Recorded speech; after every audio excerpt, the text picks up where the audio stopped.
Puis il me fut donné un roseau, une sorte de baguette avec cette parole.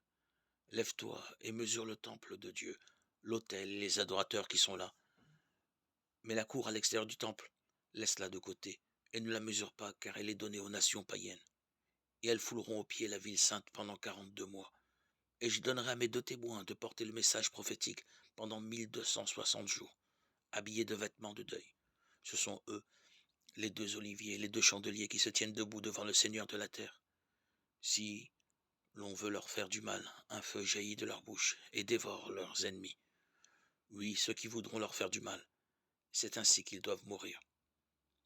Ces 2 témoins ont, comme le prophète Élie, le pouvoir de fermer le ciel pour qu'il ne pleuve pas pendant le temps fixé par leur prophétie.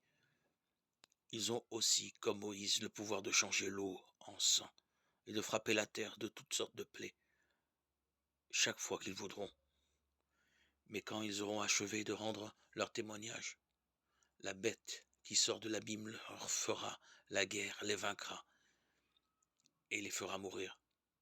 Leurs cadavres resteront sur la place de la grande ville à laquelle on donne les noms symboliques de Sodome et d'Égypte. C'est bien là que leur Seigneur a été crucifié.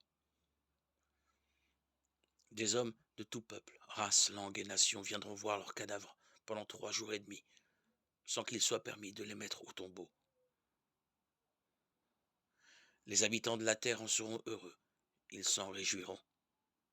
Ils échangeront des présents parce que ces 2 prophètes auront tourmenté les habitants de la terre. Mais après ces 3 jours et demi, l'esprit de vie qui vient de Dieu est entré en eux, et ils se sont dressés sur leurs pieds.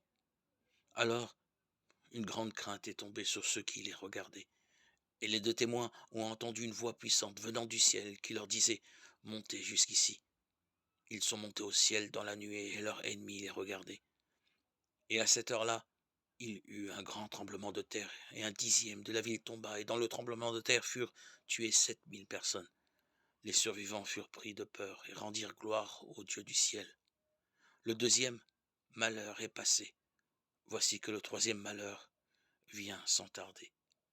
Apocalypse 11, 1, 14.